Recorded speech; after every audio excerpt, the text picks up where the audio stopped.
बिस्मिल्लाहिर्रहमानिर्रहीम अस्सलाम वालेकुम dear students, how are you? I hope you'd be fine. Primary mathematics और आज हम कर रहे हैं बुक 5 के अंदर पेज नंबर 50 के ऊपर वर्ड प्रॉब्लम्स, जो आपके 4 ऑपरेशन से रिलेटेड कुछ वर्ड प्रॉब्लम्स हैं प्रैक्टिस नाउ में। तो स्टार्ट करते हैं क्वेश्चन नंबर 1 से। और ये बहुत ही इंटरेस्टिंग आपके वर्ड प्रॉब्लम्स हैं बच्चों, वीडियो एंड तक देखना, स्किप मत करना। तो यहाँ पर हमसे कह रहे हैं क्वेश्चन नंबर 1 में, there are 24 bags of cement and 2300 bricks at a construction site. एक जगह कंस्ट्रक्शन हो रही है तो वहाँ पे कंस्ट्रक्शन के अंदर आपके पास क्या होगा, सीमेंट होगी, ब्रिक्स होंगे और ये सारी चीज़ों के साथ कंस्ट्रक्शन होती है, ठीक है। The mass of each brick is 2 kgs। Her brick का मास 2 kgs है और आपके पास टोटल ब्रिक्स कितने हैं, 2300 ब्रिक्स हैं। And the mass of each bag of cement is 30 kgs। और एक सीमेंट के बैग का मास 30 kgs है और आपके पास 24 बैग्स हैं। तो यहाँ पर क्या होगा, रिपीटेटिव एडिशन यानी मल्टीप्लिकेशन का काम होगा हमारे पास। So what is the total mass of the cement at the construction site. आपको ये फाइंड आउट करना है कि जहाँ पर कंस्ट्रक्शन हो रही है तो वहाँ पर टोटल सीमेंट कितना मौजूद है। तो बच्चों देखो, आप यहाँ पर कंफ्यूज मत होना कि 24 बैग्स ऑफ सीमेंट है तो हम यहाँ पर सिर्फ सीमेंट के लिए 24 बैग्स को 30 से मल्टीप्लाई कर दें, क्योंकि एक सीमेंट के बैग की जो मास है वो 30 kgs है। तो 24 बैग्स का मास 24 मल्टीप्लाई बाय 30 होगा। नो, यहाँ पर बात यह है कि ब्रिक्स भी सीमेंट से ही बनती हैं। तो आपके पास जो टोटल सीमेंट है वो सीमेंट की फॉर्म में भी है और ब्रिक्स की फॉर्म में भी है। तो हमने यहाँ पर 24 को 30 से भी मल्टीप्लाई करना है और 2300 को 2 से भी मल्टीप्लाई करना है। फिर जो दोनों का आंसर आएगा उसको हम ऐड अप कर देंगे तो हमारे पास टोटल मास आ जाएगा। तो यहाँ पर सबसे पहले हम डाटा अपना लिख लेते हैं। Number of bags of cement is 24, mass of each bag of cement is 30, number of bricks 2300, mass of each brick is equals to 2 kgs। अब इसको जब हम सॉल्व करेंगे तो यहाँ पर हमने total mass of cement find out करना है। उसके लिए हम क्या करेंगे कि दोनों क्वांटिटीज़ को अलग अलग मल्टीप्लाई करेंगे और हमारे पास यहाँ पर आंसर आ जाएगा। तो हम number of bags of cement को मल्टीप्लाई कर देंगे मास of each bag of cement, that is 24 को मल्टीप्लाई कर देंगे 30 से, और दूसरी साइड पर नंबर ऑफ ब्रिक्स को मल्टीप्लाई कर देंगे मास ऑफ ईच ब्रिक से, दैट इज़ 2300 को मल्टीप्लाई कर देंगे 2 से, और इन दोनों को हमने क्या करना है, प्लस कर देना है, ठीक है। तो 24 मल्टीप्लाई बाय 3 जब हम करते हैं तो 24 3 आर 72, और उसके बाद फिर हमारे पास ये हो जाएगा 720 किलोग्राम्स, और प्लस कर देंगे 2300 को जब मल्टीप्लाई करते हैं 2 से तो आंसर आता है 4600। तो इसका मतलब है कि हमारे पास यहाँ पर जो ब्रिक्स की फॉर्म में सीमेंट मौजूद है वो ज़्यादा अमाउंट में है, 4600 किलोग्राम्स है, और जो सिर्फ सीमेंट की फॉर्म में यानी पाउडर की फॉर्म में है वो 720 किलोग्राम्स है। तो ये टोटल हमारे पास यहाँ पर बन जाएगा 5320 किलोग्राम्स, दैट्स ऑल, ठीक है। तो इतना सीमेंट हमारे पास कंस्ट्रक्शन साइट पर मौजूद है। क्वेश्चन नंबर 2 में कह रहे हैं, mister Toh is paid $2720 to work 170 hours a month. Mister Toh एक महीने में 170 आवर्स काम करते हैं और उनको सैलरी मिलती है $2720 की। तो नंबर ऑफ़ आवर्स बताकर आपको टोटल सैलरी बता रहे हैं। तो यहाँ से क्वेश्चन में आगे बढ़ने से पहले बच्चों आप यहाँ पर नंबर ऑफ़ आवर्स को डिवाइड कर दें अगर टोटल पेमेंट से, तो आपको इजीली पता चल जाएगा कि उन्होंने पूरे महीने में कितने घंटे काम किया है, ठीक है। सॉरी, उनको एक घंटे की कितनी पे मिलती है, क्योंकि अगर 170 आवर्स काम करने के $2720 मिल रहे हैं तो एक घंटा काम करने के लिए 2720 डिवाइडेड बाय 170 उनको डॉलर्स मिलेंगे, ठीक है। तो हम यहाँ पर सबसे पहले 2720 को 170 से डिवाइड कर लेते हैं, ठीक है। तो अब बच्चों आपको ये पता होना चाहिए कि अगर न्यूमरेटर डिनोमिनेटर दोनों में ज़ीरो हो तो वो कट हो जाता है। तो ज़ीरो को ज़ीरो से कट कर देंगे and then we are left with 272 divided by 17, ठीक है। तो 17 1 ज़ार 17, 10 बच गया, 2 नीचे उतारा, और 17 को जब आप 6 से मल्टीप्लाई करोगे तो 102 आंसर आएगा। तो ये आपके पास सॉल्व हो गया यहाँ पर $16, यानी एक घंटा काम करने के उनको $16 मिलते हैं। अभी हमें इसका आगे काम होगा तो हमने यहाँ पर पहले से ही इसको कैलकुलेट कर लिया। अब बात आती है यहाँ पर कि अगर आगे हमसे कह रहे हैं कि एक्सक्लूडिंग ओवर टाइम। अच्छा, ओवर टाइम क्या होता है? ओवर टाइम कहते हैं कि मेरे अगर वर्किंग आवर्स 9 to 5 PM है, यानी सुबह 9 बजे से लेके 5 बजे तक मैं काम करती हूँ, ठीक है, और मुझे उसकी सैलरी मिलती है, तो वो मेरे नॉर्मल वर्किंग आवर्स कहलाएंगे, ठीक है। उसके ऊपर यानी 5 बजे के बाद मैं बैठकर जितना भी काम करूँगी तो वो ओवर टाइम कहलाता है। यानी अपने जो आपके वर्किंग आवर्स हैं उससे ज़्यादा बैठकर काम करना, तो वो आपका नॉर्मल वर्किंग आवर्स नहीं होता, वो ओवर टाइम कहलाता है। तो इसके अंदर बता रहे हैं कि इसके अंदर कोई ओवर टाइम शामिल नहीं है, यानी इन्होंने जो 170 आवर्स काम किया है पूरे महीने में, इनको इतने ही घंटे काम करना था। ठीक है, आगे कह रहे हैं he is paid twice as much each hour when he works overtime। तो यहाँ पर हमारे लिए ये $16 काम आने वाला है। क्या कह रहे हैं? ही इज़ पेड twice, उनको डबल पैसे मिलते हैं, यानी as much as each hour, जैसे कि वो अगर 1 घंटा काम करते हैं नॉर्मल वर्किंग आवर्स में, तो अगर ओवर टाइम में काम करेंगे when he works over time, तो उनको उसके डबल पैसे मिलेंगे। यानी 1 घंटा नॉर्मल वर्किंग आवर्स के अगर $16 मिल रहे हैं, तो ओवर टाइम 1 घंटा काम करने के उनको 16 × 2 यानी $32 मिलेंगे। बात समझ आ रही है बच्चों? इसीलिए यहाँ पर हमने सबसे पहले $16 कैलकुलेट कर लिया था। नॉर्मल वर्किंग आवर्स का हमने कैसे निकाला था? 2720 को डिवाइड किया 170 से, तो हमें पता चल गया कि 1 घंटा काम करने के उनको कितने पैसे मिलते हैं। जब 1 घंटा नॉर्मल वर्किंग आवर्स के $16 मिल रहे हैं, तो ओवर टाइम के 1 घंटे के डबल पैसे मिलेंगे, तो 16 का डबल 2 से मल्टीप्लाई करके $32 आ जाएगा। ठीक है, अब यहाँ पर हमें ये बात भी पता चल गई है कि ओवर टाइम के उनको कितने पैसे मिलते हैं 1 घंटे के। तो आगे कह रहे हैं मिस्टर टो रिसीव्ड $4,000 इन सितंबर। उनकी सैलरी कितनी थी? $2,720, यानी नॉर्मल वर्किंग आवर्स 170 आवर्स काम करने के उनको $2,720 मिलते थे।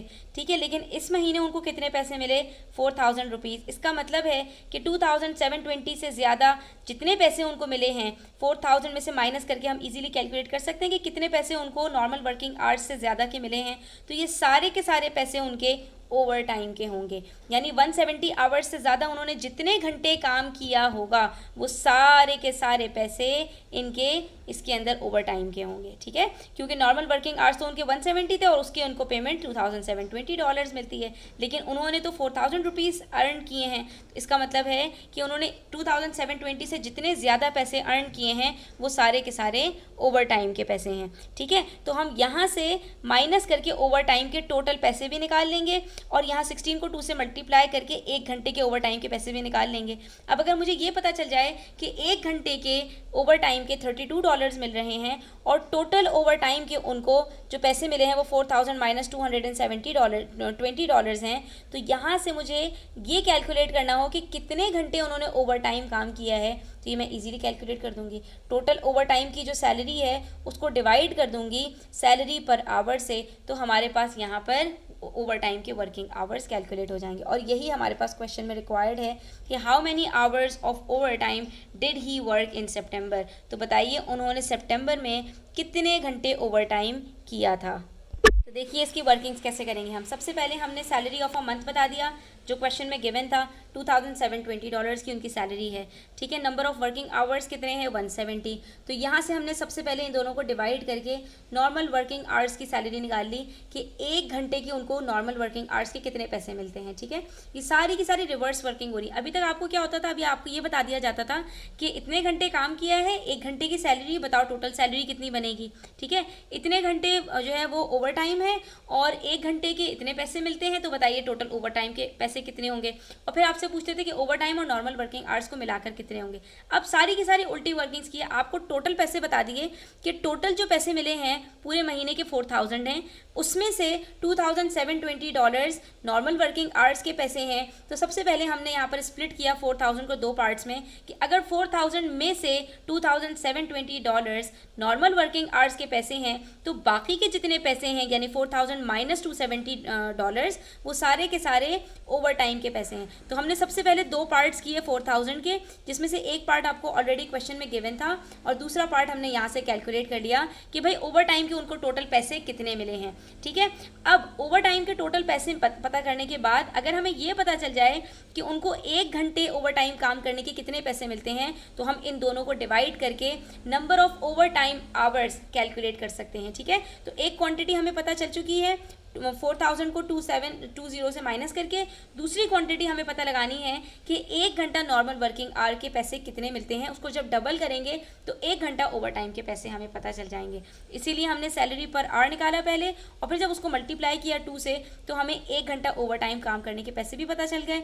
अब हमने सिर्फ और सिर्फ क्या करना है कि $1280 को डिवाइड कर देना है 32 से, और हमारे पास यहाँ पर number of over time hours 40 hours calculate हो जाएंगे। अब आप बच्चों अपना आंसर वेरीफाई भी कर सकते हो। कैसे वेरीफाई करोगे कि आपके पास ओवर टाइम के कितने घंटे हैं, 40 आवर्स।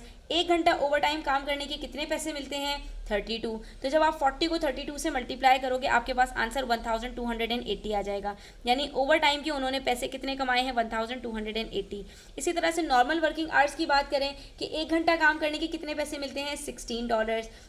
तो इनको 170 आवर्स काम करने के कितने पैसे मिलेंगे, 16 मल्टीप्लाई बाय 170। तो नॉर्मल वर्किंग आवर्स के टोटल पैसे कितने हुए, $2720। तो अगर ओवर टाइम के पैसे इनके 1280 हैं और नॉर्मल वर्किंग आवर्स के पैसे 2720 हैं, तो इन दोनों को मिलाकर आंसर 4000 आपके पास आ रहा है। इस तरह के क्वेश्चंस बच्चों एक दफ़ा करने से याद नहीं होते, इनकी आपको बार बार प्रैक्टिस करनी पड़ती है, और बार बार प्रैक्टिस करने से जब इनके स्टेप्स आपको अच्छी तरह से याद हो जाते हैं तो ये क्वेश्चंस आपके लिए बहुत ईजी हो जाते हैं। थर्ड क्वेश्चन भी देखते हैं, which says the total cost of air tickets to Europe for 2 adults and 4 children was $4,940। इस तरह का क्वेश्चन हम बच्चों पहले वाले जो आपके ये क्वेश्चन थे इसमें कर चुके हैं। आई गेस जो हमने क्वेश्चन किया था क्वेश्चन नंबर 5, ये बिल्कुल इसी तरह का क्वेश्चन था। Yes, it was such sort of question. ये जो क्वेश्चन नंबर 5 आप लोगों ने किया था पेज नंबर 47 पर, ये भी बिल्कुल इसी तरह का क्वेश्चन था। अच्छा देखो, यहाँ पर आपसे कह रहे हैं 4 लोग यूरोप के लिए ट्रैवल कर रहे हैं, जिसमें से 2 अडल्ट हैं और 2 चिल्ड्रन हैं। जाहिर है अडल्ट का जो टिकट होता है चिल्ड्रन का टिकट उससे कुछ कम होता है। तो इसका मतलब ये हुआ कि हम यहाँ पर 4940 को 4 से डिवाइड नहीं कर सकते, क्योंकि चारों के टिकट की जो प्राइस है वो सेम नहीं है। डिवाइड तो हम तब करते हैं ना जब कोई चीज़ इक्वली शेयर्ड होती है, जब किसी की प्राइस इक्वल हो। यहाँ पर 4 लोगों की, अगर 4 अडल्ट की बात करते तो हम कहते हैं कि हाँ भाई $4940 को 4 से डिवाइड करेंगे तो एक अडल्ट के टिकट की प्राइस पता चल जाएगी। अब यहाँ पर अडल्ट का जो टिकट है वो ज़्यादा है और चिल्ड्रन का जो टिकट है वो कम है, तो इसका मतलब ये हुआ कि इसको हम 4940 को अब 4 से डिवाइड करके तो पता नहीं लगा सकते कि एक अडल्ट की टिकट की प्राइस कितनी है। लेकिन आगे इन्होंने कुछ हमें हिंट दी होगी जिससे हम पता लगा सकते हैं। आगे कह रहे हैं each child ticket cost $520 less than an adult ticket. इसके अंदर आपके पास $520 यानी 4 लोगों का जो टिकट है, तो इसमें 2 लोगों का जो टिकट है वो $520 कम है 2 अडल्ट के टिकट से। यानी लेट्स से फॉर एग्जांपल अगर हमारे पास 2 अडल्ट हैं और एक का टिकट 1000 है, तो दोनों अडल्ट का टिकट 1000 और 1000 होगा। लेकिन चाइल्ड का टिकट कितना होगा, तो 1000 में से हम 520 लेस कर दें तो हमारे पास 480 बनता है। ठीक है, तो इसका मतलब ये हुआ कि अगर 2 अडल्ट का टिकट फॉर एग्जांपल 1000 है, तो 2 बच्चों का जो टिकट होगा वो 480 है, और आपसे कह रहे हैं इन चारों को प्लस करके आंसर 4940 आना चाहिए। तो ऐसे क्वेश्चन को करने के लिए बच्चों कि जहाँ पर आपको 2 या 3 या 4 चीज़ों की प्राइस बताई जाए, कॉस्ट बताई जाए, टोटल अमाउंट बताई जाए और वो अमाउंट इक्वल ना हो, तो फिर आपने ऐसे में क्या करना है कि जो दोनों के बीच में डिफरेंस होगा, जितने से डिफरेंस होगा आपने उसको प्लस कर देना है। यानी अगर मैं यहाँ पर कहूँ 1000 प्लस 1000 प्लस 480 प्लस 480, अगर इसके अंदर मैं चाइल्ड के जो टिकट्स हैं ये टोटल कितना बन रहा है मेरे पास 2000 और 2960। ठीक है, ये मैं कहूँ कि 4 लोगों का जो टिकट है उसकी प्राइस फॉर एग्जांपल 2960 है और इसमें 2 बच्चों के टिकट की प्राइस $520 से कम है, तो अगर बच्चों मैं इस 2960 के अंदर यहाँ पर 520 और यहाँ पर 520 ऐड कर दूँ, यानी बच्चों के टिकट के अंदर 2 दफ़ा 520 ऐड कर दूँ क्योंकि 2 बच्चे हैं। ठीक है, तो क्या होगा कि मेरे पास यहाँ पर 520 और 520 कितना होता है 1020 डॉलर्स से मैं अगर इसको प्लस कर दूं तो मेरे पास अब जो आंसर आएगा that would be equivalent to 3980।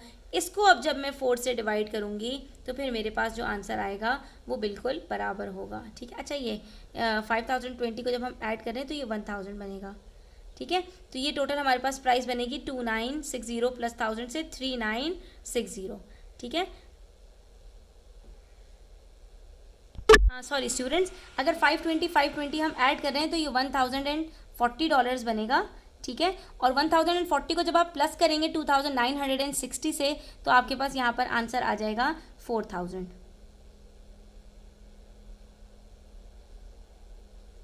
अब ये जो अमाउंट आई है आपके पास, इसको आप जब 4 से डिवाइड करेंगे तो आपके पास 2 अडल्ट के टिकट निकल आएंगे।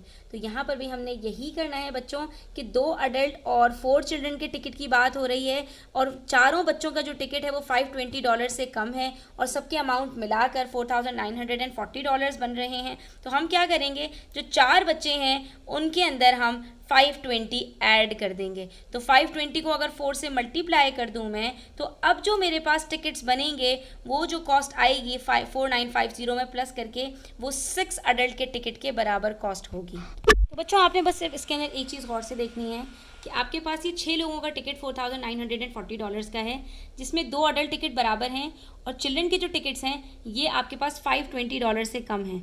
520 एक का कम, और 520 मल्टीप्लाई बाय 4 4 के कम है। यानी चिल्ड्रन के टिकट में अगर मैं 520 प्लस कर दूं तो अब इनका जो टिकट बराबर हो जाएगा एक अडल्ट के टिकट के। यही मतलब होता है ना कि एक अडल्ट के टिकट में से मैं 520 माइनस कर दूं तो वो बराबर हो जाएगा एक बच्चे के टिकट के, और एक बच्चे के टिकट में 520 प्लस कर दूं तो वो बराबर हो जाएगा एक अडल्ट के टिकट के। यही मतलब होता है मोर और लेस का। तो इसका मतलब ये हुआ कि 520 ऐड करने से पहले हमारे पास ये जो टोटल कॉस्ट है 4940, इसके अंदर अगर मैं प्लस कर दूं 520 मल्टीप्लाई बाय 4 को, तो मेरे पास अब जो कॉस्ट आएगी वो 6 अडल्ट के जो है वो टिकट के बराबर होगी। तो हम यहाँ पर कह सकते हैं कि 6 adults tickets cost 4940 plus 520 multiply by 4।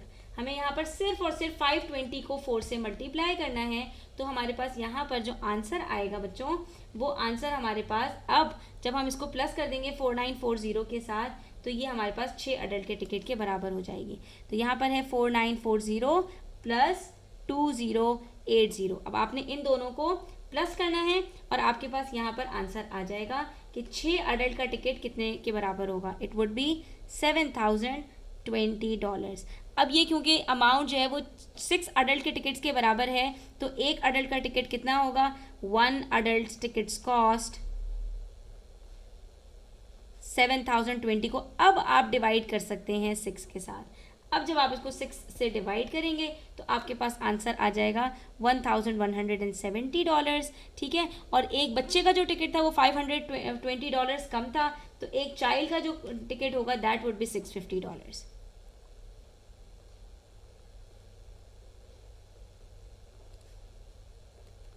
1170 minus 520 कर दीजिए, और यहाँ पर आपके पास आंसर आ रहा है $650। तो हमें यहाँ पर एक अडल्ट का टिकट भी पता चल गया और एक चाइल्ड का टिकट भी पता चल गया। हमने सिर्फ और सिर्फ क्या किया कि चाइल्ड के टिकट के अंदर जो $520 कम थे वो टोटल कॉस्ट के अंदर हमने 4 दफ़ा ऐड कर दिए, ताकि हमारे पास जो 6 के 6 टिकट हैं वो सबके सब बराबर हो जाएं और हम इजीली कैलकुलेट कर पाएँ।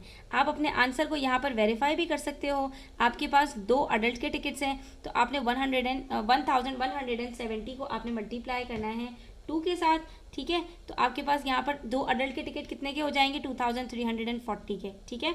और उसके बाद एक चाइल्ड का टिकट आपके पास है $650 का। 650 को आप मल्टीप्लाई करेंगे 4 से, तो आपके पास यहाँ पर आंसर आ जाएगा 2600, ठीक है। और इन दोनों को प्लस करके आंसर हमारा क्या आना चाहिए, जो हमारे पास क्वेश्चन में गिवन है कि 2 अडल्ट के टिकट हैं और 4 बच्चों के टिकट टोटल मिलाकर जो हमारे पास बन रहा है वो 0494 है, यानी $4940। और ये देख लीजिए हमारे पास क्वेश्चन में यही चीज़ गिवन है। तो इसका मतलब है कि हमारा जो आंसर हमने कैलकुलेट किया है कि एक अडल्ट का टिकट $1170 का हो, ये बिल्कुल सही आंसर है, ठीक है बच्चों। तो आज के लिए इतना ही। इंशाल्लाह नेक्स्ट वीडियो के अंदर मजीद क्वेश्चन सॉल्व करेंगे। तब तक अपना ख्याल रखें। चैनल पर नए हैं तो सब्सक्राइब करते जाएं। वीडियो अच्छी लगी हो तो लाइक करें, अपने फ्रेंड्स के साथ ज़रूर शेयर करें। टेक केयर, अल्लाह हाफिज़।